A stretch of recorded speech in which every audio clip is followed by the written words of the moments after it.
Welcome to The Young and the Restless. I'm Victor. I'm Zach. And I'm Olivia. And this is the podcast where sometimes you're just a little kitty cat. Now I lay me down to sleep. I dreamt I had a soul to keep. And if I die before I wake, will that dream just go on for its own sake?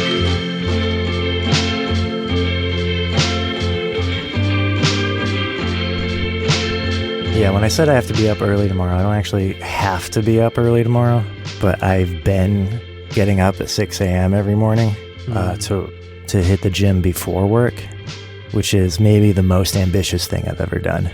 But it's kind of nice. I'm used to getting up like, if I have a 15-minute commute to work, I'm used to getting up about 16 minutes before work. And just fucking sprinting out the door, spitting toothpaste into the bushes on the way to the car. That's how I operate. Yeah. But yeah, this whole week I've been giving myself an entire like half an hour to get to the gym, which is 5 minutes away, an hour to work out, and then half an hour to get to hit the showers, another half hour to get to work. It's like, other than the hour in the middle where I'm dripping sweat, the rest of it's very leisurely. Goddamn gym rat. Just yeah, I feel like I got hit by a F-150 today. I'm not a stranger to getting. I've had jobs for like years on end where I had to get up hella early to be somewhere, and I've always thought that like 5 hours of sleep a night is fine. Like I've always survived on that if I had to. But when you factor in like working out in the morning, it's crazy how much more sleep your body needs. Mm-hmm. Yeah, you're spending more energy. Yeah. Did you know that pregnant people's bodies operate at a metabolic rate that is the equivalent of running a marathon every single day? I did not know that factoid. I mean, I assumed it was a lot, but I didn't know it was a marathon. That's crazy. It's weird to be so tired and to like not and hungry. See why, you know? It's like energy focused inward, but it's like you're just exhausted and it feels like there's no reason to be exhausted. I've never ran a marathon. I ran a half marathon one time, and training for that, I ate like a monster every day because I was burning, hundreds of calories. Hundreds, thousands, whatever. Dozens of calories. I was burning tens of dozens of calories. Walking to the store to train for this half marathon. But yeah, so I can only imagine if you're metabolically running a marathon every single day, how much food and sleep I would put away. We went to breakfast the other day. It's like this diner place where they serve you big diner breakfasts, and I ordered a big diner breakfast, but also a side of pancakes. The waitress looked at me like, all right. I'm like, I mean, it's fine. Are you showing yet? I can never tell on our Google Meet setup. Yeah, I'm starting to. My favorite thing though is to tell people, because like family will be like, oh, I see a baby bump. My favorite thing is to just say, it's mostly just farts. And I think I might just keep saying that until I give birth, really. That's when the joke will have run its course. It's a solid 9-month bit. Our joke for a little while now when Olivia's taking a nap is that she's working on making the baby cute. Giving it beauty rest. Mm-hmm. It's the size of an orange now. Wow, that's a lot of farts. Yeah. Where do your dreams come from? And what do they really mean? What do they really mean?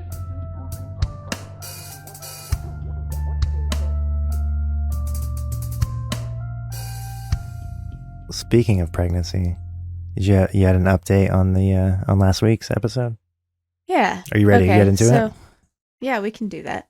So I was thinking more about the Centaur dream. If you haven't listened to that episode, do you think I should give a recap or? Like a quick cap. A quick cap. Just a little nightcap. All right. One for the road. The dream was that I was walking through the forest at night and I was surrounded by centaurs carrying children that were either screaming or asleep. And a centaur said to me, "Don't worry, you're not one of them. You should be proud."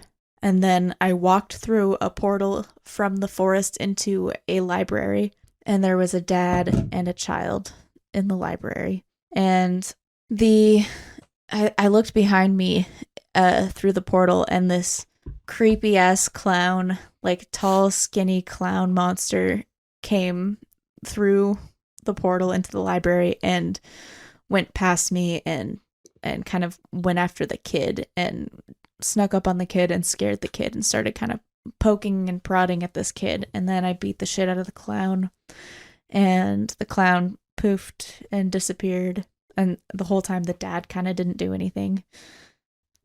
And when we were talking about it last week, the thing that I was stuck on was that the Centaur's entry, like there were parts of it that I could make sense with our interpretation of the dream, but it didn't align with how I felt about the centaurs in the dream.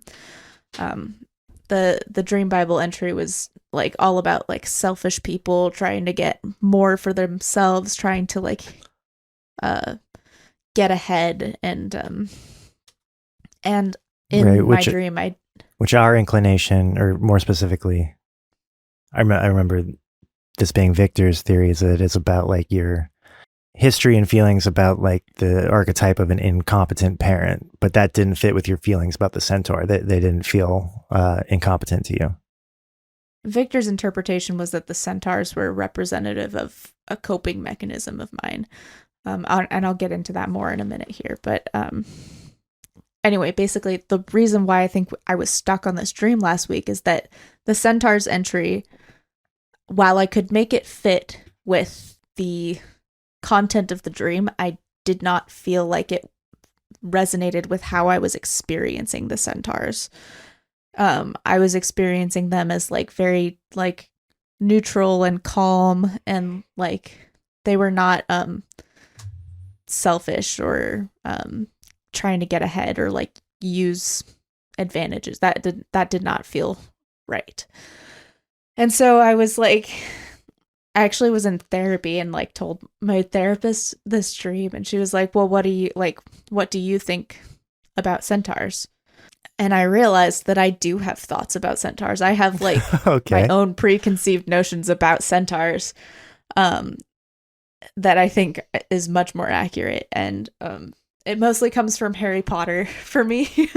Sure. But like in Harry Potter, they are like lawful neutral. Like they're not your buddy, they're not going to be your friend, but like they have a sense of justice, and like they will step in to do the right thing when they are needed. But other than that, they're kind of aloof. Like it's not like they want to do that, but they will. Kind of Vulcan. And that felt correct with the dream. And then Victor and I were just talking. Did you want to get into what you were saying about it? Sure, yeah. So like in this dream, there's like this negligence that's left these kids vulnerable. And so these centaurs have come through and like saved or picked up the kids. But they're taking them to a place that Olivia's first instinct was to say it was a bad place. And then as we were doing the last episode, I think her feelings about that change is like maybe not a bad place, like a different place, or maybe like not an ideal place, but better than where they were or whatever. It was like where they ended up seemed to be kind of a sticking point for her. And what I was saying is like Olivia does have like some protector instincts, or like this is her whole thing with the dreams, with taking care of the dogs or everything, is she's got a thing in her that says like, I have to be the one to step up and take care of everything and take care of everybody because no one else is going to do it. That kind of impulse in her. And I was saying like that probably comes from somewhere. Like that probably comes from some like experiences you had when you were younger, or like something happened in your life that like shifted you to where that's how you have to operate. And there's like ways that that's helped you, And then ways in which that's probably gotten into your way or like hurt you at times.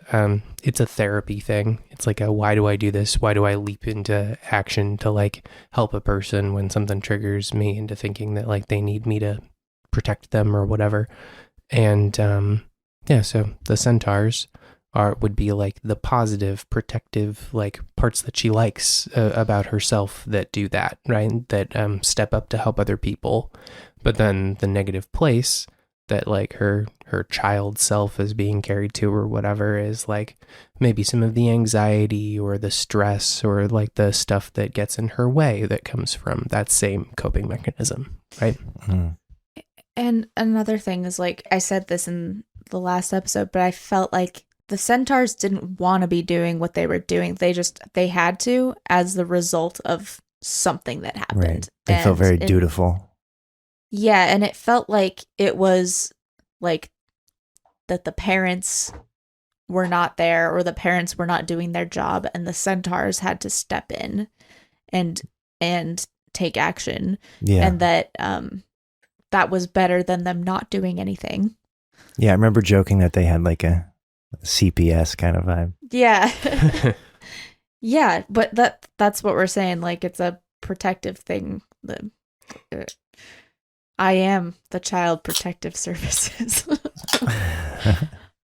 But like another thing I thought when I was thinking about it, I was like I know that you are every character in your dream, but like when I was in that part, I was like, oh, I am a centaur. Like it felt like I was in this procession of centaurs. I was included in that, you know? And like I just hadn't thought about that before. Like, oh, this is really a part of me. Yeah.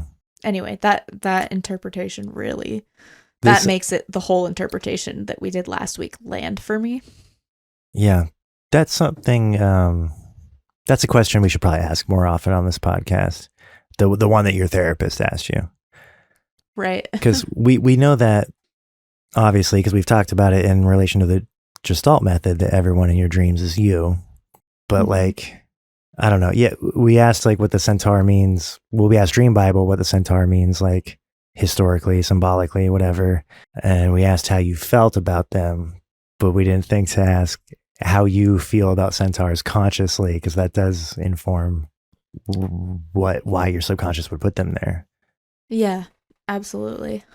Yeah, I think it's like there's two sides to it, right? Like I think that Dream Bible has surprised us sometimes with like what its interpretation is in a way that is like really cracked open a dream for us when we maybe wouldn't have gotten there just thinking about like what those symbols mean to us.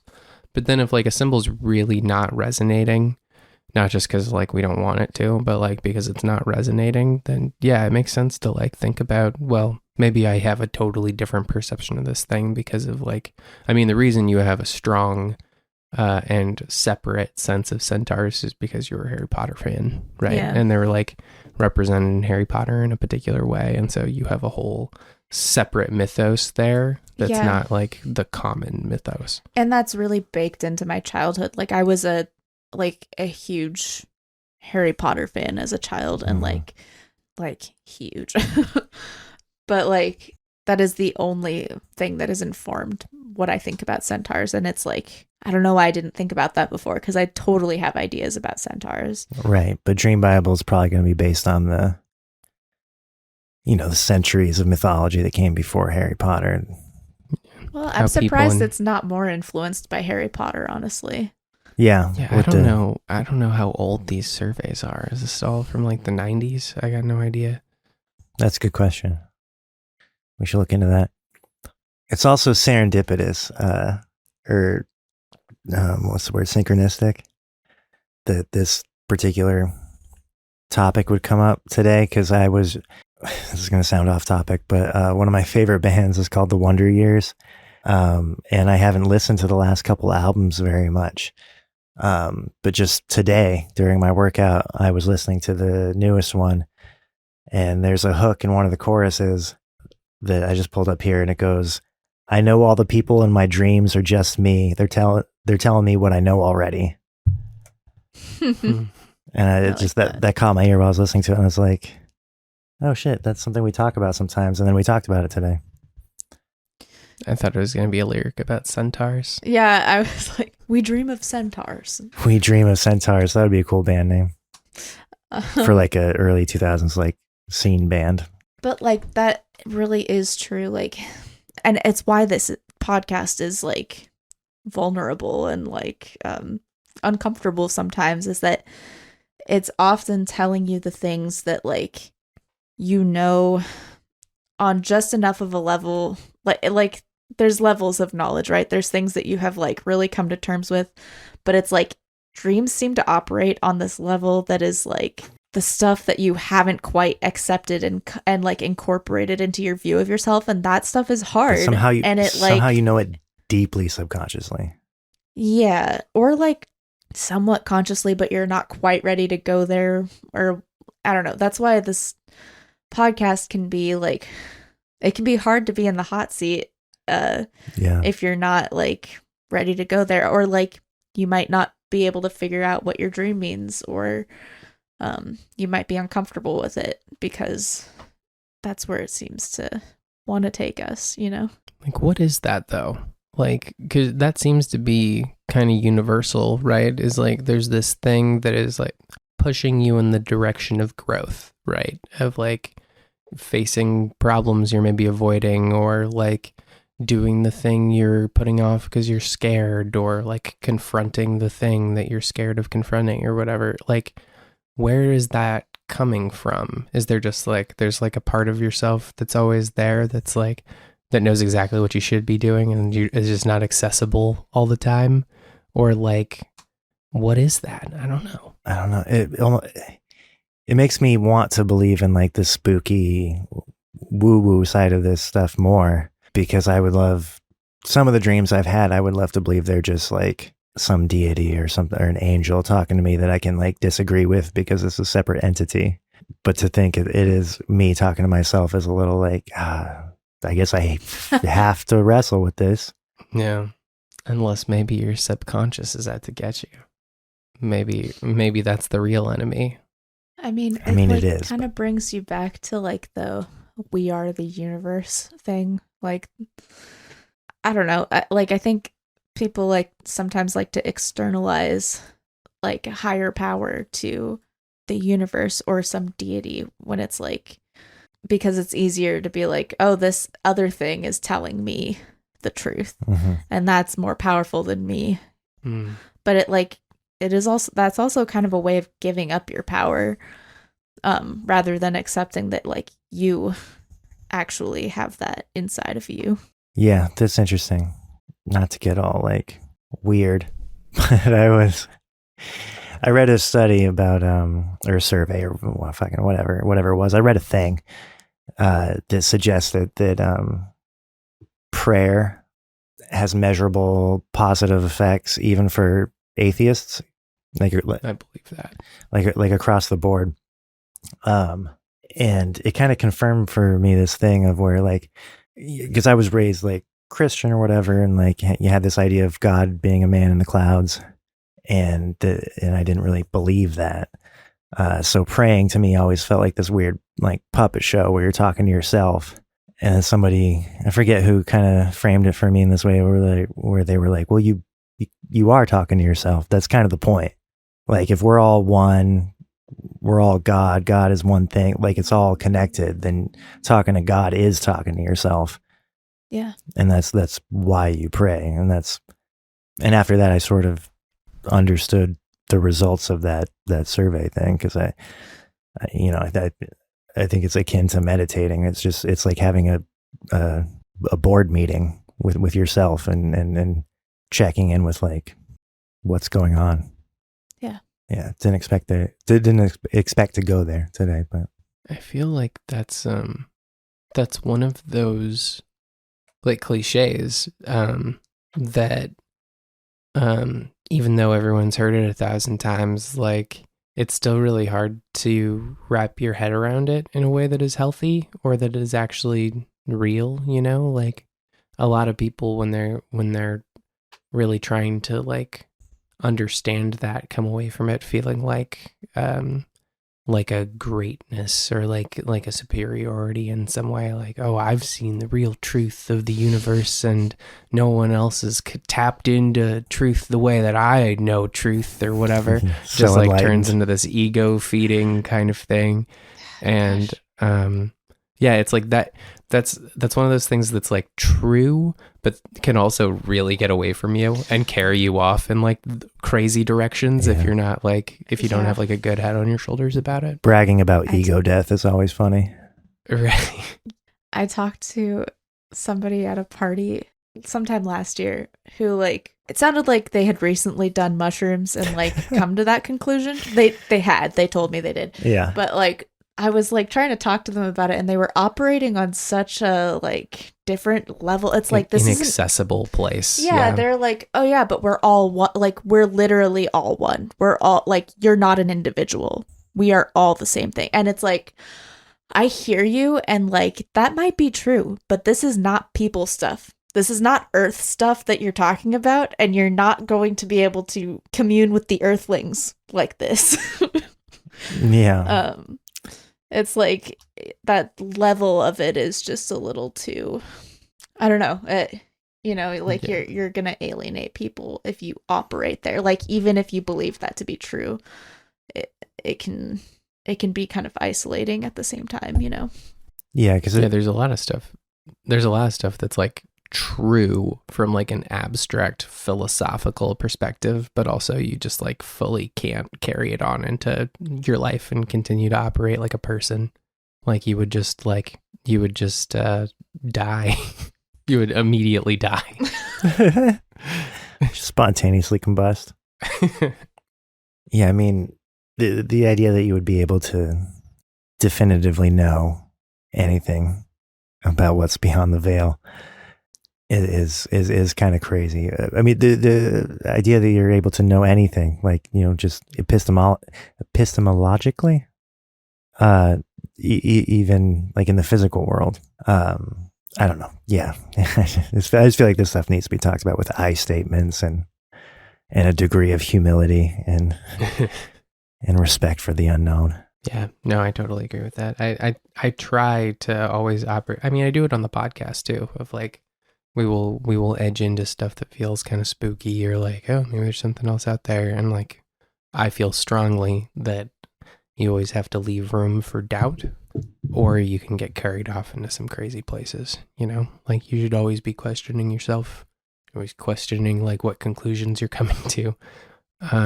Because the alternative is like, you'll see people that can kind of drive themselves crazy, you know? There's a couple different ways to go crazy, and like one of the ways is like you just go down kind of like a poisonous line of thinking that carries you off into like a reality that is like far away from the rest of the world that the rest of us are living in. Yeah.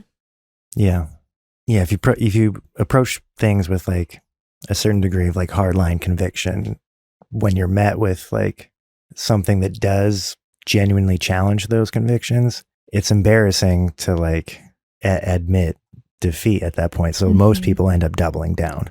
Definitely. I think like if there's like a good question to ask someone, like whether you're talking about like a political belief that they hold or like a spiritual belief or anything, like is there anything that would shift your perspective, like change your mind on this? Yeah. If the answer is no, then like you're not operating in logic. Yeah. No, that's a passion-based stance. Yeah. It's like it's become part of your identity at that point. It's like, I am the person that believes this. If I didn't believe this, I wouldn't be the person that I am. Yeah, and you can't forfeit that.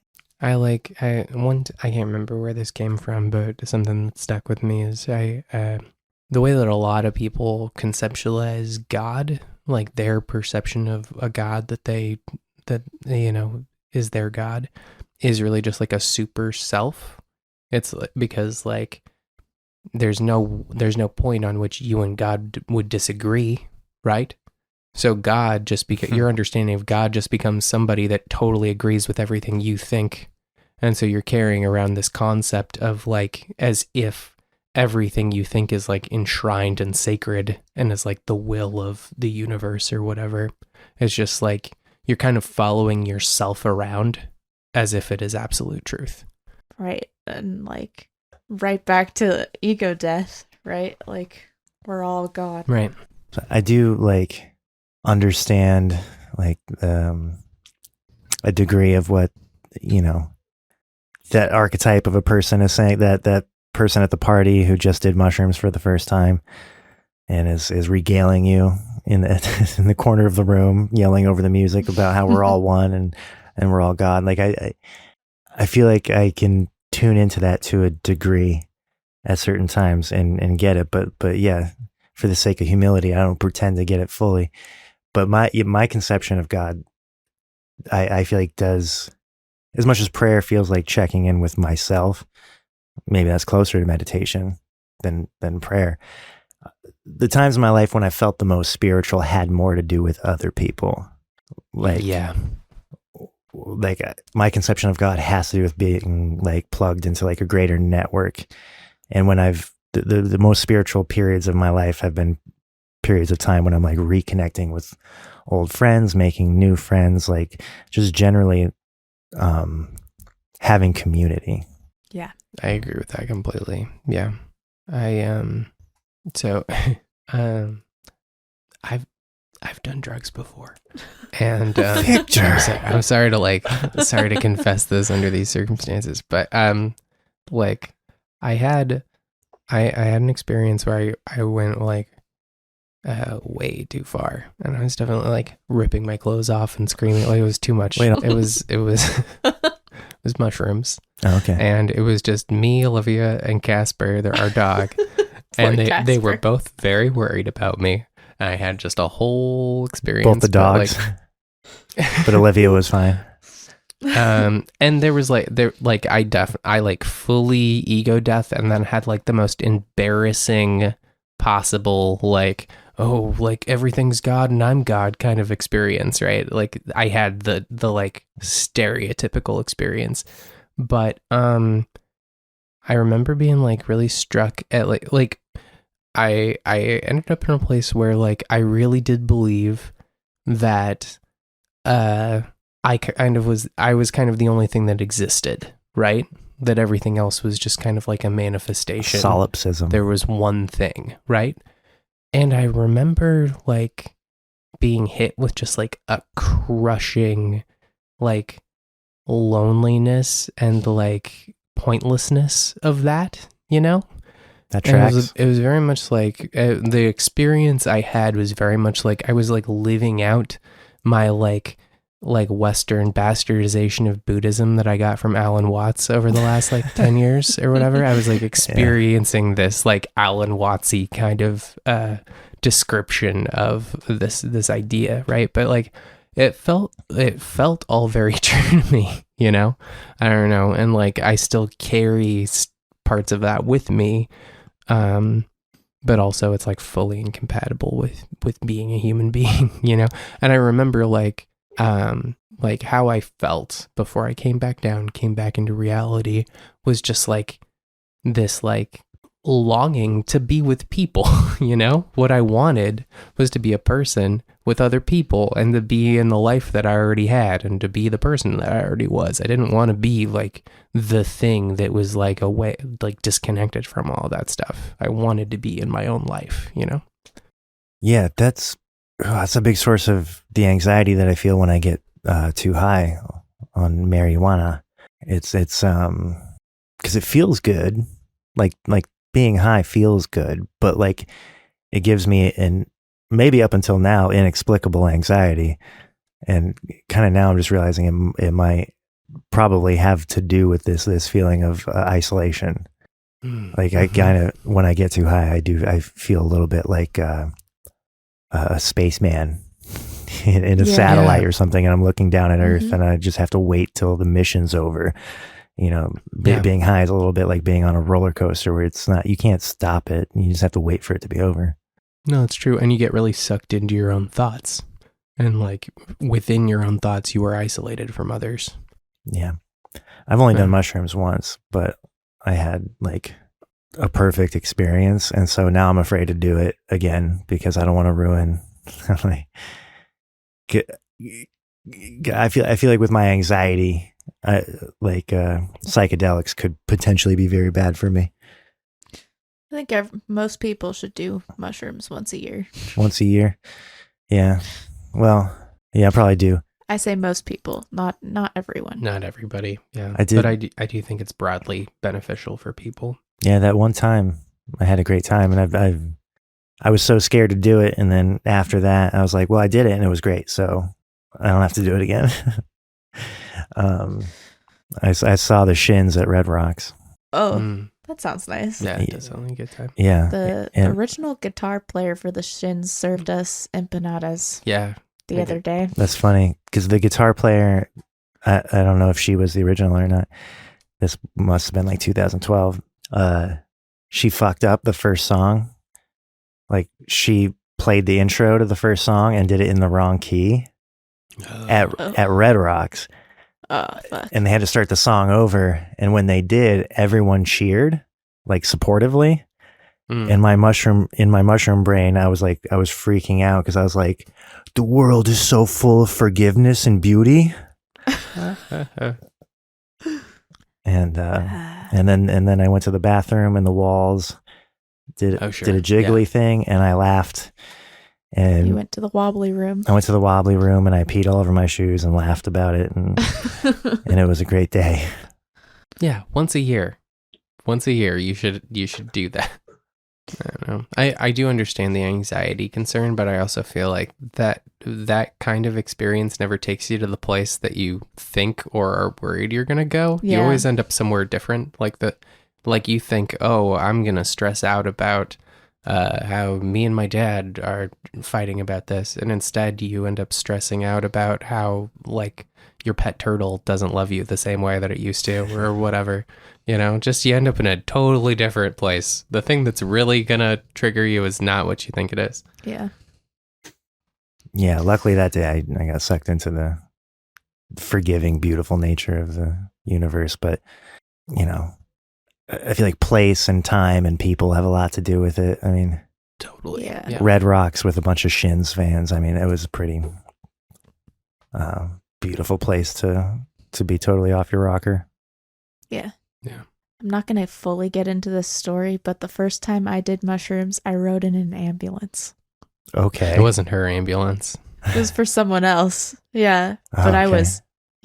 that was not the best experience. That sounds really bad. Yeah.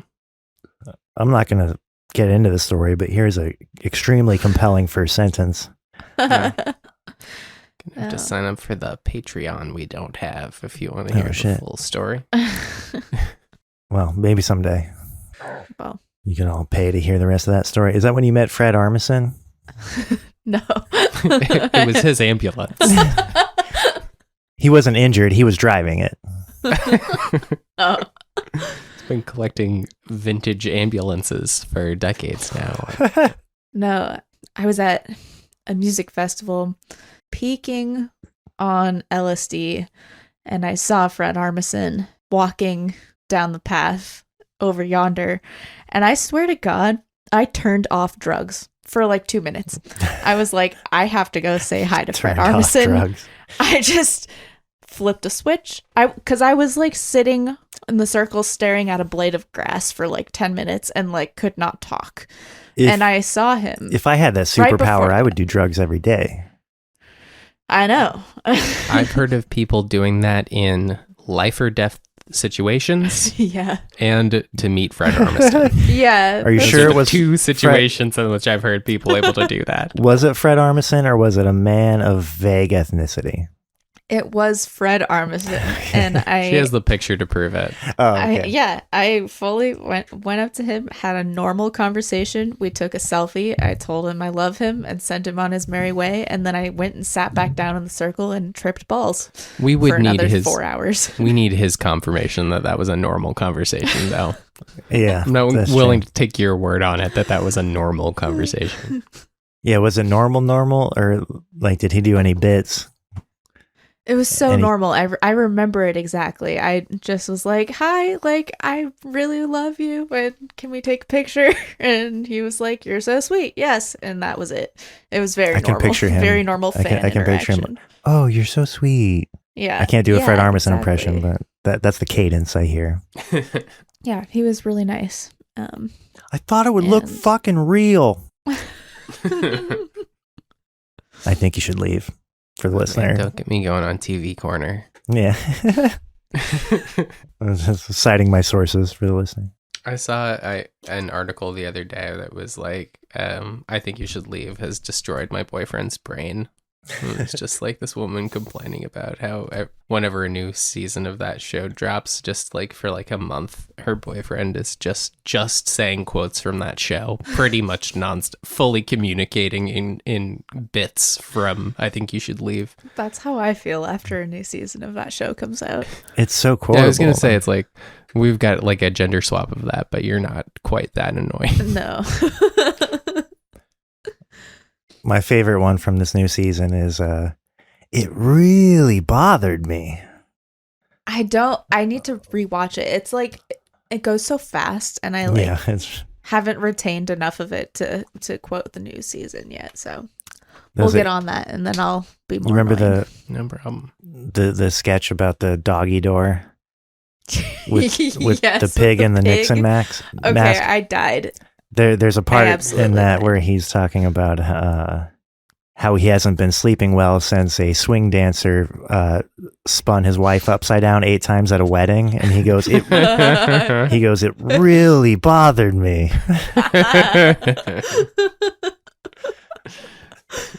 That's a great show. You will either love it or hate it. Go check it out. You want to get into a dream? Sure.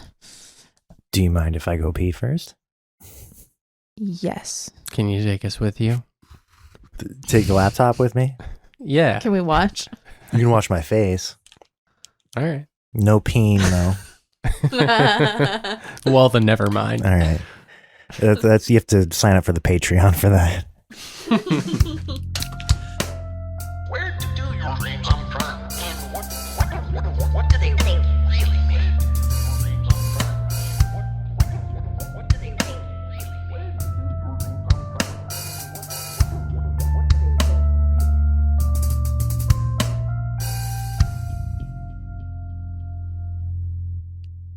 Yeah, I guess I've had some like themes popping up in my dreams lately. I have had several dreams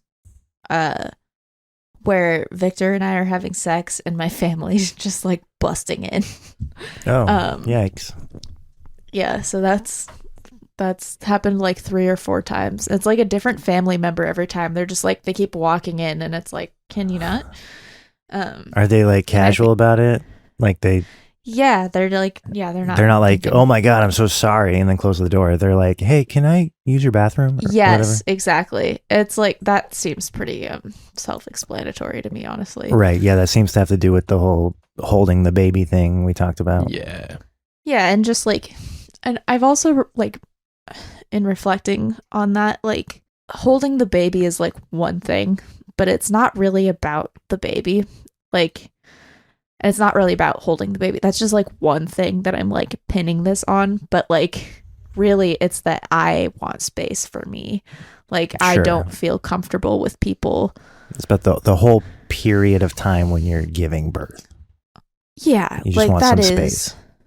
intensely vulnerable and I Yeah. don't really want anybody. Just like fucking. In fact, it's the result of fucking. Yeah, it's like it feels like that. Like I heard someone say like, don't have anyone over that you wouldn't have your tits out in front of, because it's like if you are feeling like you have to cover up your titties, like Right, which is what feeds the baby.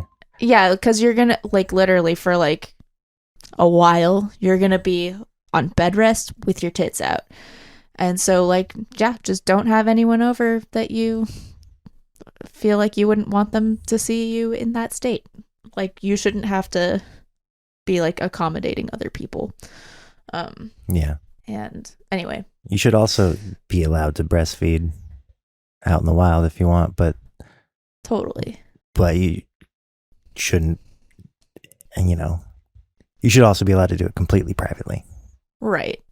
I guess I just mean like I'm going to be topless and wearing a diaper for a while. Like they don't need to be coming over. Yeah.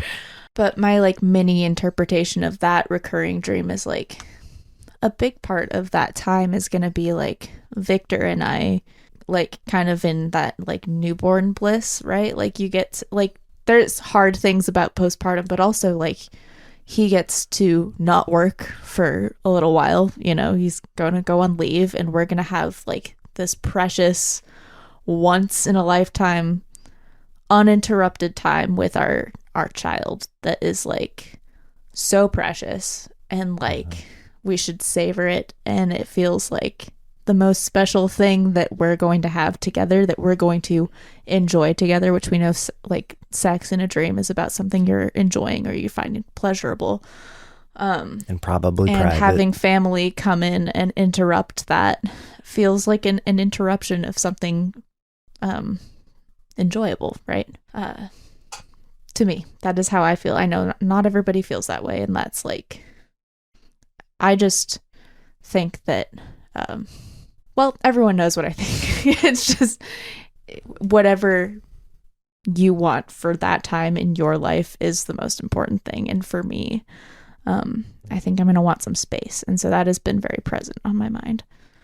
Well, you and I are both people that like when there are other people around, we feel like a certain responsibility to like take care of them, make sure that they're happy, everything's good, and we like to like serve the needs of other people. And even if they're not asking that of us, it just having somebody else around kind of triggers that in us. And I think it's like the desire to just like not have that impulse, and the only way to not feel as if you're responsible for other people is to just have them not there. Yeah, that's a big thing. Like I feel like we both are sort of stifled versions of ourselves in the presence of not everybody, like certain close friends were like able to like but yeah, in certain settings, like we don't feel, neither of us quite feel like we're able to just like be ourselves. And not to speak for you, but No, I think I think like the people that listen to this podcast that also know us in real life probably like notice that we are different versions of ourselves here than we are like in certain social situations. And it's partly because like we have come to a place, we've been doing this for a while, and we're able to do this in a way where it really does feel like the three of us, and so we're comfortable here. And like for myself at least, when I'm out around people, even if I really like the people that I'm around, I find it very hard to be my authentic self. I just feel this need to like kind of, I don't know what it is, but I have a very hard time relaxing and being myself. And that's part of why I find it like draining, like it feels connected to introvert stuff, yeah. Mm-hmm. And so like Relatable content. yeah, I feel like while for the people who want to come visit, like to them it's like they're getting to like have a visit and spend time, but for the way it feels to me is like time that I am not getting to be fully like guard down, relaxed, and like right, in my element with my person who I feel totally comfortable in my like raw state with, Yeah. I don't feel that way with other people. totally. Yeah. And so it's like the time that people want to come, like, and it's like people have great intentions of wanting to like spend time there and help with things, but that still feels like time that I don't get to be That's a classic at peace. archetype. The person who comes over and is like, I'm going to help you. Where's the silverware drawer? And then, Right. it's like a new hire, Yeah. Like, I'm here to help. I'm enthusiastic. Can you train me real quick, though? Right. Right. And I know you guys don't need me to like validate your feelings again, but like that's that special time you're talking about when you're a new family for the first time. It's your first kid. Maybe if this was your like fourth kid and it was your fourth rodeo, it would be different. But this is a very special time. And like once Victor has to go back to work and you've established a routine with your new kid, it's still going to be a baby. And It's still going to be a newborn. and everyone that right wants now. to see it can see it then. Like it's not going to, they don't have to be there right at the second that you're figuring out, you know, what your new life looks like. Yeah. This is a good segue into the next couple of dreams that I have here that are both short, but we don't have to like interpret these fully, but I think these just connect. So anyway, the next couple of dreams that I had are like kind of like home invasion dreams. The first one, Victor and I wake up in our house, but it's the house I grew up in. And he's like letting the dogs go outside, and I am like standing in between the kitchen and the living room, and I see there's like a man asleep on our couch, and I say, Victor, get in here. And like I'm like, get in here now. And he comes in, and this man is kind of like getting up off the couch, and like he was not supposed to be there. We didn't know who he was. He was just like some random guy. And he's like coming over to us, and we're like, get out of our house. What the fuck are you doing here? And he's kind of got this like smirk on his face, like, and he's like not saying much. I don't know. It was very creepy. And like he's sort of going towards the door, but then he's like walking back, and we're like, no, like out the door. And at one point he grabbed like a kitchen knife and was like kind of like lazily, like he was like, I'm gonna stab you. But it was like it was very weird. And he was just like kind of, we just like had to like usher this like guy out the door, and then we closed the door behind him, and I made a comment like, God, it's like getting a spider out of the house.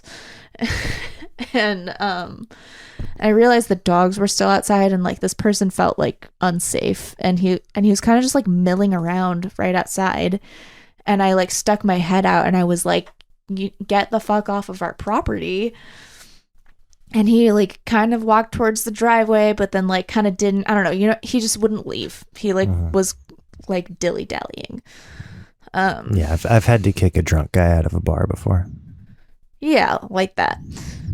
And then the second dream that I had the other night was I was so where we record the podcast is like a kind of detached. It's like a shop. We have like a little recording area in our wood shop. And so in my dream, I was coming back to the house from out here, and I had like kind of an armful of stuff, and I like spilled something and was trying to clean it up. And then I get into the house, and like I immediately step in dog shit, and it's like small. It was like a small dog poop. Like it didn't look like my dog's poop. And then my mom and my sister are in the house, and my sister kind of like, oh, I don't think I stepped in the shit. I think I stepped over it, and I was like about to clean it up, and then my sister stepped in it immediately. And I was like trying to clean it up, and then I walk over to the front door, and I see our front door has a window on it, and I see a bear, and I say like, oh my God, there's a bear at the front door. But it wasn't quite a bear. It was like, I got closer, and it had like this, like a man's face, like a human face with this like weird, hairy, dark, like bear skin. And like, and it had this big hunched, hairy bear back, but it looked like I don't know, like a humanoid bear monster thing. And I like tried to lock the door, but it like somehow got its fingers through the crack of the door, and it was like reaching these long fingers around to try and like unlock the door again. I was trying to hold the door shut, and I asked my mom, I was like, is that a bear? And she was like, I think it's a bat, which I don't know what that means. It didn't look like a bat at all. She was like, yeah, I think your dad is taking him in. was like my dad was like giving this bear guy like a place to stay. And eventually this bear thing like gave up and like kind of like gestured over his shoulder and like walked over to a car. It was like my dad's car was in the drive. It was like my dad gave this bear a ride over. And the bear like walks over the car and like 3 little bear cubs follow him. And they like, I guess they leave. That was the dream. So, sorry, were those both dreams? Yep. Okay, so the bear dream was separate from the man on the couch dream. Yeah. Okay. Sorry, I missed the transition. Right. Sorry, I was kind of rambling through it. But they were kind of close, like maybe a night between them, but like the same week. And they felt like home invasion kind of dreams. I don't know. That seems to be like the theme. Right, but one was Here, like like a drifter, or some kind of, vagabond, like wandering into your house for shelter and then not wanting to leave. And the other is like a monster trying to get in. Yeah. Yeah, which there's like some... So like 2 different stories, but a similar feeling, I imagine. Yeah. Something also, like, as I was retelling it, like, the long fingers reminded me of the clown in my Centaur dream. Yeah. But I guess, like, what has been really present on my mind is just, like I was just saying that, like, Victor and I both feel like when we are alone, we can be, like, at ease and wanting to preserve the time that we have with our kid in that state, because there's going to be like lots of settings in which there's other people around and we're not going to be able to feel that level of relaxation and like authenticity in those moments. And like, so just wanting to like preserve these like precious moments with our child where we get to fully experience them in our comfortable states. Yeah. Like, I think that's what... Yeah, so even though these home invasion dreams have a much more aggressive or malicious sort of tone to them, they're definitely related to the family walking in on you guys having sex dreams, right? Like in terms of like privacy and... It seems like it. That's at least our first thought. Mm-hmm. Maybe it's like 2 different outlooks on privacy or like I don't know. Let's get into it. Yeah. Well, those are more recent, right? Than the family walking in on us. Okay. Yeah, they maybe are like the evolution of that, actually. Yeah. Do you feel like your feelings on this have gotten more intense over time? Yeah. So, yeah. I think it makes Feels sense like that it's like an escalation. Feels like a greater trespass. Yeah. Yeah. And I think like there's not really... I don't really feel the need to like pick this apart. Like it feels like I know what these dreams are about. Yeah. But like, hang on a second. Oh yeah, something we've been talking about is like I'm gonna be setting.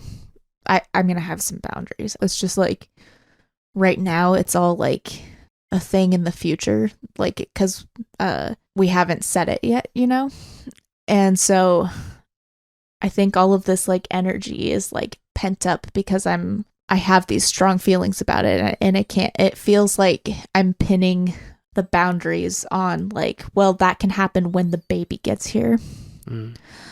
But like, that's maybe not a good way to look at it. Like, I think that like, I don't know, that like almost puts it on like the baby as the reason why boundaries are okay.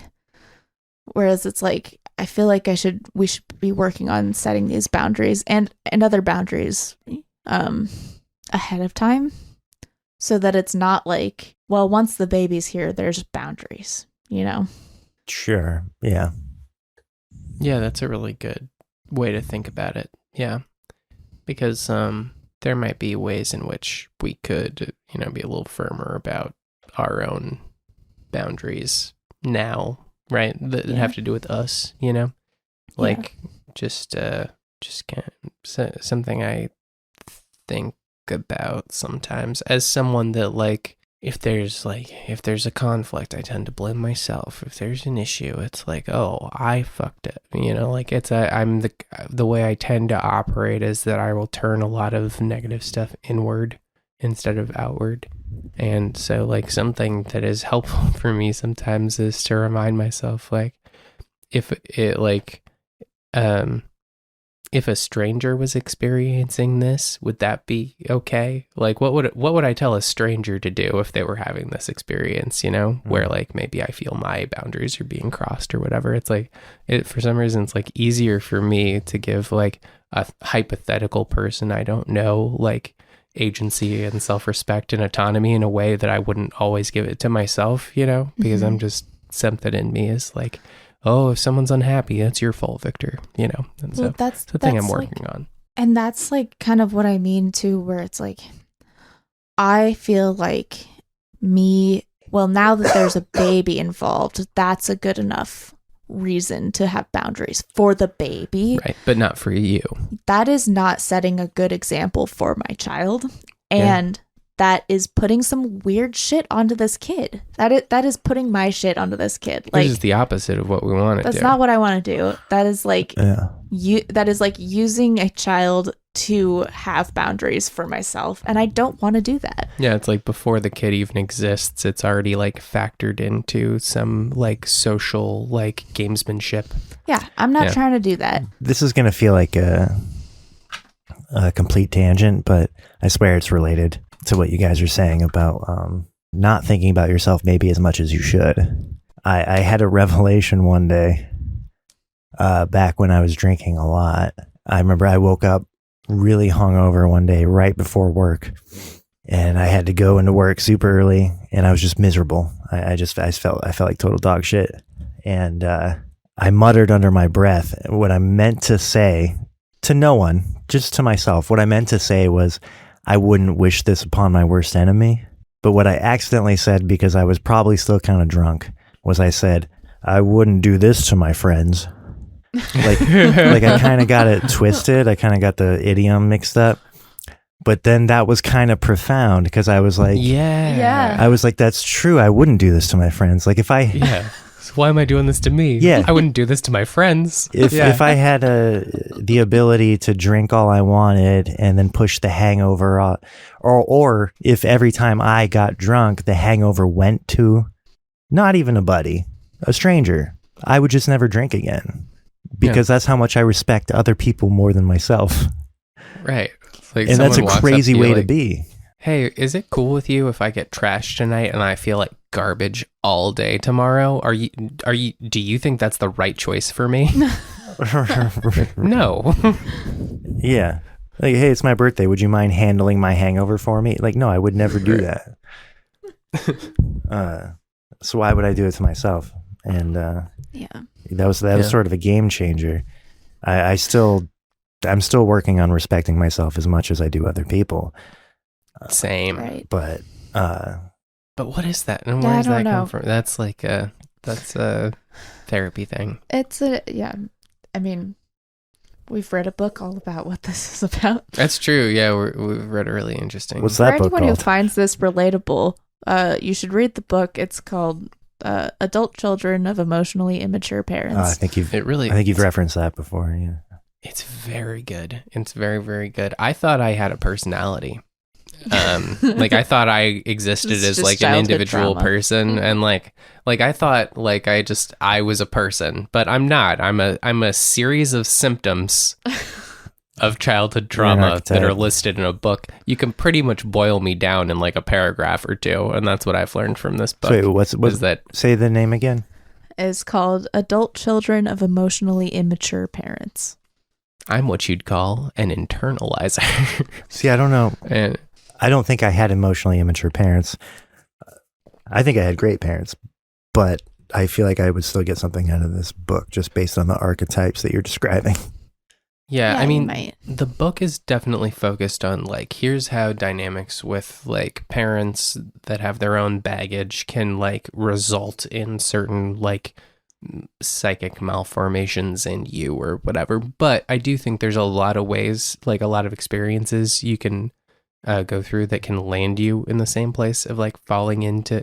The book really gets into the idea of like internalizers and externalizers, and what those two concepts represent are really just a person that is like off kilter from like too far in one way or the other from like a baseline healthy self-perception where like you are seeing yourself clearly, which is what we're trying to do when we ask ourselves like, well, would I treat a friend like this? Would I treat a stranger like this? You are trying to get to a place where you're treating yourself as a normal person, like you should, like with a Individuation. correctly proportioned ego and concept of self. And like an internalizer is someone that goes too far in the direction of like undervaluing themselves, putting themselves under other people, blaming themselves. And an externalizer is a person that goes too far in the direction of I'm great, like any Everyone else problem is the I problem. have is someone else, is external to me. gotcha. My Yeah. problems are all external to me, and an internalizer is all of my problems are internal to me. I'm to blame for whatever problems come my way. And they're both unhealthy, and there's all sorts of ways to end up in one of those two camps, right? But like when you kind of have a framework for it and better understanding of it, like you maybe get a little more self-aware about it and move in the direction of having a healthy sense of self. It's a good book. You know what's interesting is the externalizer, that archetype, that is the person that I expect to have conspiracy theories. Like Sure, every yeah. conspiracy theorist I've ever met kind of seems like that kind of person where it's like, I cannot possibly be at fault for how fucked I am in life, so it has to be a conspiracy. There's something bigger at play that's keeping me from succeeding. Yeah. But you kind of Yeah. just blew my mind because the internalizer, that's like an inside job. All your conspiracy theories are about yourself. Yeah, Yeah. how did Yeah. I do this to me? Yeah. What did I do that caused this problem? Yeah. Well, so like that, coming back to like some of the stuff we've been talking about in these dreams, like the responsibility I feel for like fixing shit is like very much that. It's Like an internalizer thing. it is, but I'm also like grappling with, and like this is coming out in me as like, I don't know, like maybe a little bit of like anger and stuff, but like I feel like I'm grappling with like some of the reason, like the ways that I've been shaped to be this way, and like realizing, like you said, where it's like when you've been boiled down to like an archetype, and it's like it's actually because of like these experiences you had that aren't your fault. It's like hard to grapple with that, where Yeah. it's like, yeah, I guess like I'm kind of wrestling with myself around that lately, in trying to like set boundaries and like the idea of like, well, I don't want this for my kid, but then at the same time like pushing the boundaries off until the kid comes is like kind of putting it on the kid again. It's like, how do I navigate this? Yeah. You know, it's like complicated. Yeah, you do it without even thinking about it, right? And like that is how like that's how generational trauma gets perpetuated, right? Is like because something is like baked into you, you're not even aware that you're doing it, right? Yeah. And then like you're just like surviving and navigating stuff the best that you can, and it's only going to be like 30 years from now that your kid is going to come to you and be like, you did this to me. What's wrong with you? And then they're going to do it to their kid. And like, it's just like, it takes a lot of like conscious effort and a lot of work to just like reduce the amount that you're going to do Yeah. that. Yeah. A certain degree of that feels inevitable, though, doesn't it? Mhm. Yeah, totally. 'Cause I mean, I just said that thing about how I think my parents were great and perfect, but maybe I just have yet to unpack what they did. Well, without like involving your parents in any way, like I would say that like you and I seem like similar people, and we have some like similar like hang-ups, and I'm reading this book and I'm like, oh my God, everything in this book is like exactly my experience, like to a T. How do they know the name of my teacher in 3rd grade? What the fuck is this? So like I recommend that you read it because it might also resonate with you. Yeah. Yeah, and like a thing that book talks about, a couple of things, is like I see why it can be like daunting to read a book with that title, because when you feel like, well, my parents were great. One thing it does get into is there are different types of like emotional immaturity, and there are different degrees to which it can display in somebody. So like, that's just like to preface it, but also, yeah, I don't know. Yeah, I feel like if what we're talking about is relatable, then you might find that book useful. Yeah. In one way or another. I think potentially the thing with my parents is that they were both individually happened to be great parents. So they were both really great to me. And I have a great relationship with both of them to this day independently. But I don't think they had I know they didn't have a great relationship with each other. They're long since divorced.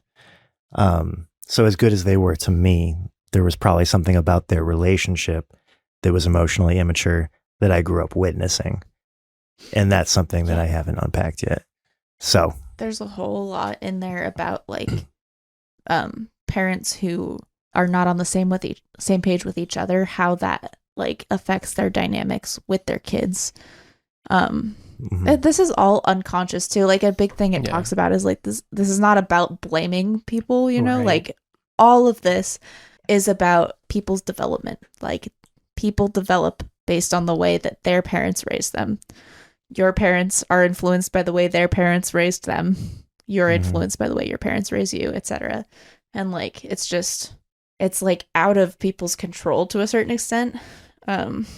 Yeah, I mean, it's like, so I have some like very like out in the open obvious stuff with my parents where like I don't like I have not talked to my mom in a long time. Like I have like it's easy for me to be like, oh, okay, there were some problems with my parents, and so sure, this makes sense if I have stuff like this. Like obviously there was stuff with my parents, so it's there. I can understand like being very uncomfortable with even approaching something like this if you feel like you have good relationships with your parents, but like it is I don't think that it has to be like a blamey thing of like, sure, oh, you were bad to me and that's why I have these. It doesn't have to be that. It's just like getting a better understanding of like like if it resonates with you, or like if any part of it resonates with you, getting a better understanding of maybe like what your patterns are, why you're maybe operating in a way that you are that's like not beneficial to you, and then how can you start moving in a direction of being a healthier person.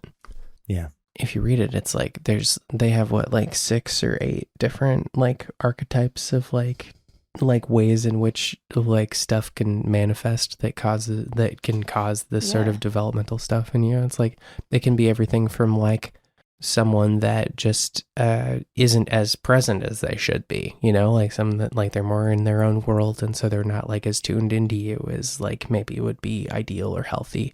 Then there's like, well, they're not getting their emotional needs met in their romantic relationship, and so they put like their emotional needs onto you in a way that's not like ideal or whatever. Like there's so many different ways they can look that's like when you're reading it, like some of it is like this person will scream at you every time they're triggered, but some of it is like pretty relatable. Like you can see how a person ends up in that place. It's just ultimately not the best thing for like healthy development of a child into an adult, right? Yeah. So Olivia, we started this talking about your dreams. Do you feel like you want to land the plane or? Yeah, I mean, I am currently wrestling with having to set boundaries with people. That is where I'm at. Becoming a parent, being on the horizon, has brought this up for me as like an urgent thing. It's a thing I have not been comfortable doing And I'm now like faced with doing that, and I'm just realizing that like I can't put that, like I don't want to put that on the baby as like this is for the baby, because it's not, it's for me. And that should have been a good enough reason all along.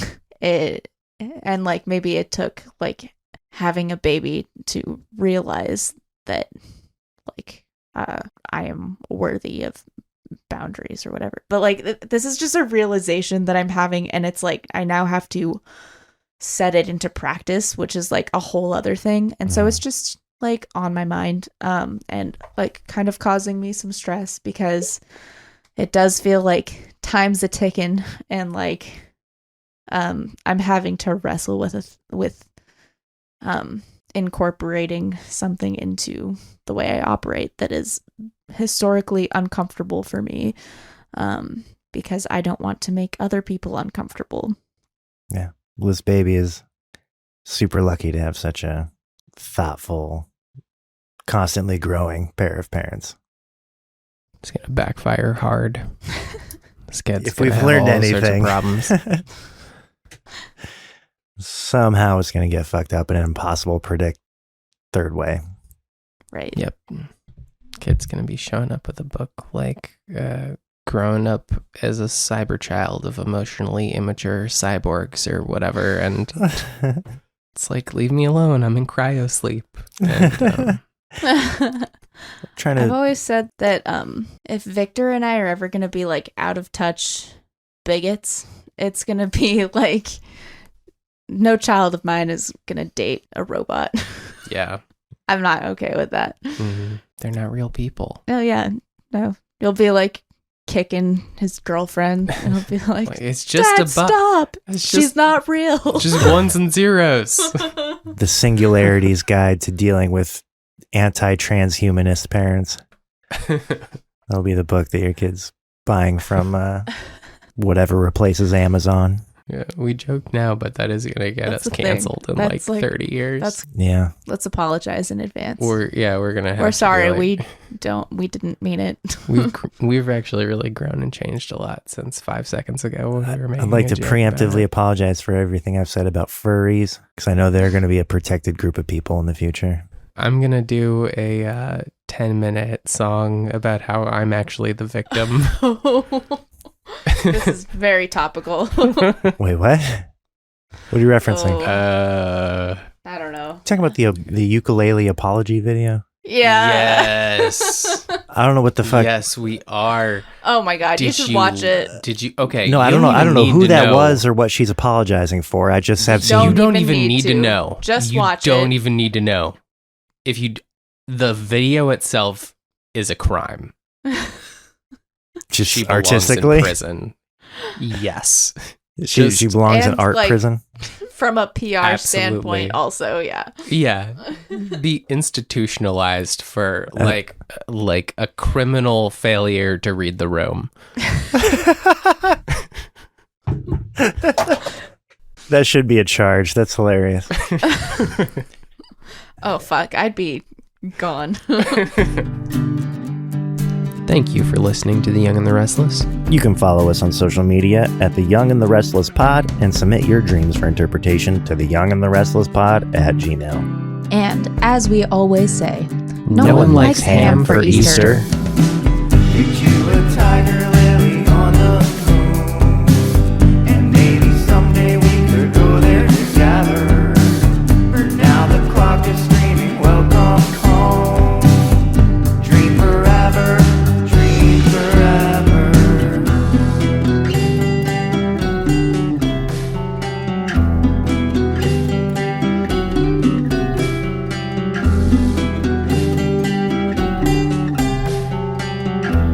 forever, dream forever.